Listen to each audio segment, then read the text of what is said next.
Você já reparou? Quantos jovens de igreja estão caindo no vício?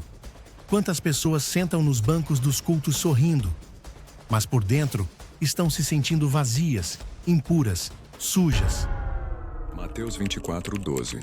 E por se multiplicar a iniquidade, o amor de muitos se esfriará. Pastores evangélicos abriram um bar em Belo Horizonte. E olha, tem forró, bebida sem álcool e muita paquera. Quantos líderes que pregavam com poder estão hoje afastados, desacreditados, isolados em um silêncio que ninguém entende? Você conhece alguém assim? Ou talvez você seja esse alguém com chamado, com promessas, mas que carrega uma dor que não se fala no altar. Um desânimo que não se cura com um glória a Deus. Uma luta secreta contra desejos, pensamentos, comparações, distrações, que vão aos poucos apagando a fé como quem apaga uma vela acesa dentro de um quarto escuro. Você acha que é o único? Não é. Essas são as marcas da guerra que quase todos os escolhidos enfrentam. E neste vídeo, você vai entender por que essa guerra existe. E por que, se você ainda sente essa dor, é porque ainda há esperança. Ninguém vê quando acontece. Não há luzes, trombetas, nem coroa de louros. É no silêncio de um momento qualquer que o céu estende o dedo e diz: você. E de repente, alguma coisa muda. Mas você não saber bem o que. Não muda por fora. Não ainda. Mas por dentro, onde a alma respira. A partir daí, você não pertence mais aos lugares comuns. É como se o mundo, sem saber porquê, começasse a te tratar diferente. A festa perde o brilho. As conversas parecem vazias. Os amigos se afastam sem razão. E você se pergunta: o que está acontecendo comigo? É como se você fosse marcado com tinta invisível. Um selo que o mundo espiritual consegue ver, mas você não. E é por isso que, sem aviso, os ventos mudam. Sem inimigos declarados, as guerras começam. Você sente o peso antes de entender o propósito. E se pergunta por que sente tanto, se nem começou ainda. Mas não é o que você fez, é quem você é. E quem você ainda vai se tornar. Só que antes de tocar no destino, você vai ter que vencer o campo de batalha mais traiçoeiro de todos. Aquele que grita dentro de você, a guerra da carne. Menos digno. E assim, menos forte. E assim, a carne abre caminho para a comparação. A prisão da comparação. A guerra dentro já é brutal. Mas o que vem de fora é ainda mais silencioso. É mais cruel. Você começa a olhar em volta, a medir sua fé com a dos outros, a comparar sua fraqueza com a força aparente de quem sorri no púlpito. Eles parecem tão certos, tão limpos, tão resolvidos, enquanto você ainda carrega batalhas que nem teve coragem de confessar. E então, a voz que antes te acusava em segredo, agora começa a usar outros rostos, outras histórias, outros perfis nas redes sociais. Olha como eles são abençoados. Você não é nem digno de estar no mesmo culto. Deus te chamou? Tem certeza? E assim, sem grades, você é trancado. Uma prisão feita de comparações e expectativas inalcançáveis.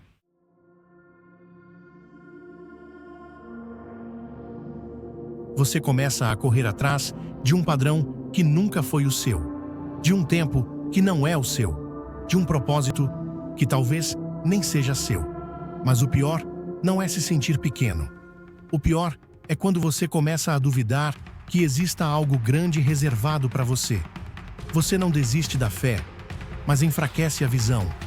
E quando a visão enfraquece, o caminho some. E onde não há direção, o coração se perde. E então, com os olhos nublados pela comparação, você começa a se perguntar: será que eu tenho mesmo um propósito? A angústia do chamado. A angústia do chamado é estranho, né? Saber que foi chamado é mesmo assim, sentir-se perdido.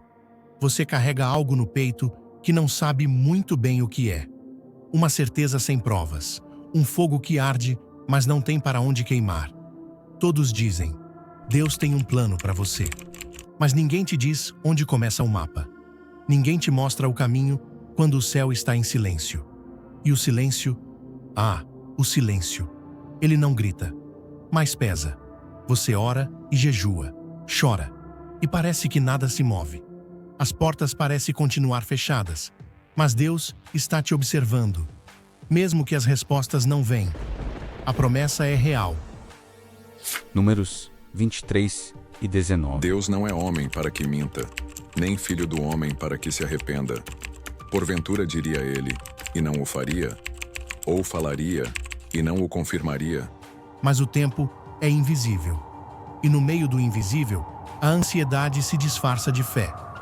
Você finge estar firme, mas por dentro começa a se perguntar: e se eu tiver me enganado?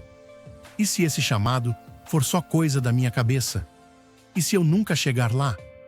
Você não quer desistir, mas também não sabe mais para onde ir. E a cada passo em falso, a cada tentativa frustrada, o peso do chamado vira um fardo, e não mais uma esperança.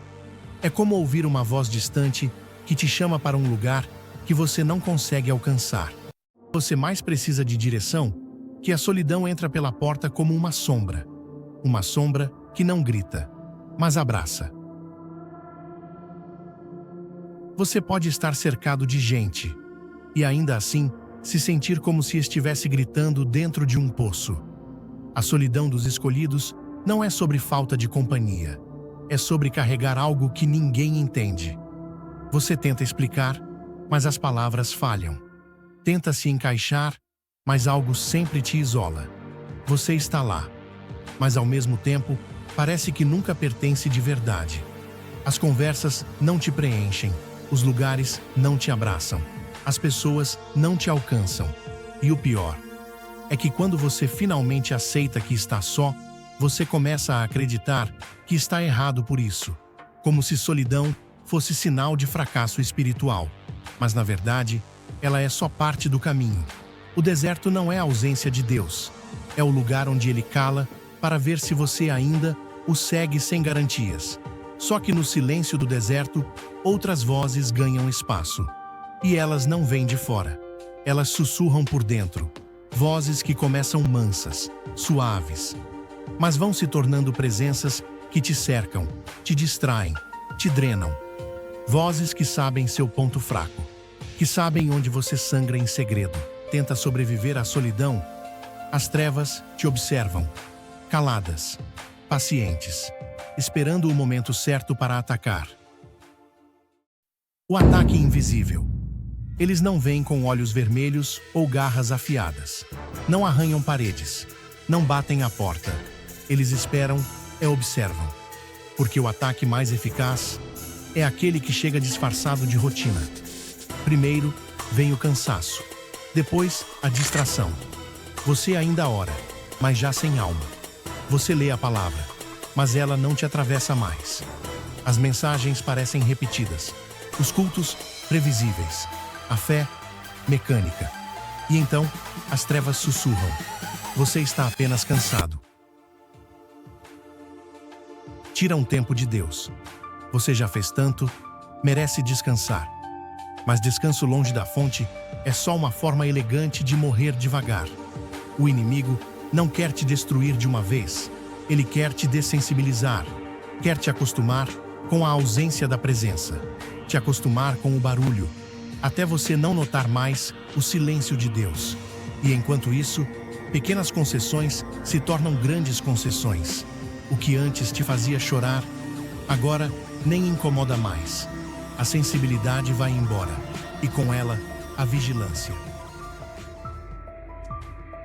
É assim que os escolhidos caem, não por espadas, mas por distrações bem posicionadas. E quando percebem, o altar virou palco, a adoração virou performance, a santidade virou aparência, e o coração endureceu sem fazer barulho.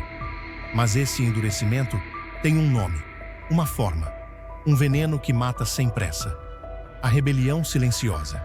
O coração começa a mudar, não com gritos, mas com um sussurro frio. Não é uma revolta escancarada, mas uma lenta desconexão.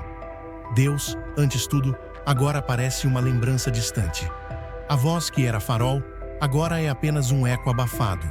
E o mundo, tão feio e tão vazio, de repente parece mais acolhedor, mais confortável. As promessas de santidade cedem lugar a desejos secretos. As lutas internas ganham espaço para a acomodação, e a alma começa a se contentar com migalhas. Você diz a si mesmo: estou apenas cansado. Preciso só de uma pausa. Mas o que começa como descanso vira um novo ritmo. Um modo de viver que já não busca a luz, mas apenas evita a escuridão mais profunda. Nesse silêncio de rebeldia, muitos se perdem achando que ainda estão no caminho, quando, na verdade, já deram os primeiros passos para longe. E quando isso acontece, a volta parece impossível. Mas antes de abandonar a esperança, há algo que ainda permanece. Quando tudo parece escuro demais para continuar, quando a fé virou cinza, o coração já não responde e os olhos não enxergam mais caminho. É aí que ele fala, não com trovões, não com sinais no céu, mas com um sussurro, pequeno, fino, quase imperceptível, mas vivo. Um sopro no meio do caos, que não grita, mas penetra, não exige, mas convida, não acusa, mas chama. Filho, porque mesmo quando você já tinha desistido de tentar, ele nunca desistiu de te alcançar. E é nesse momento, quando tudo em você diz que acabou, que ele revela. A luta não é prova de falha, é prova de identidade. Você só é atacado com tanta fúria porque carrega algo que ameaça o inferno. A dor que você sente não é sinal de fracasso, é sinal de que você ainda está vivo, ainda é escolhido, ainda é parte do plano. E mesmo que os outros não vejam, mesmo que você mesmo já tenha se esquecido, Deus não te apagou da história. Você ainda tem um chamado, você ainda tem uma guerra para vencer, e você não está sozinho. Lembre-se de que Deus é fiel. Se essa mensagem tocou algo dentro de você, se você reconhece essa guerra invisível, então esse canal foi feito para você. Aqui, nós damos voz ao que muitos ignoram. Trazemos à luz o que o inimigo quer manter escondido. E mostramos que a batalha dos escolhidos é real. Mas o final já foi vencido. Inscreva-se agora. Ative o sininho. Compartilhe esse vídeo com alguém que está em silêncio, mas lutando. Porque neste canal, as trevas não têm a última palavra. E os escolhidos nunca lutam sozinhos.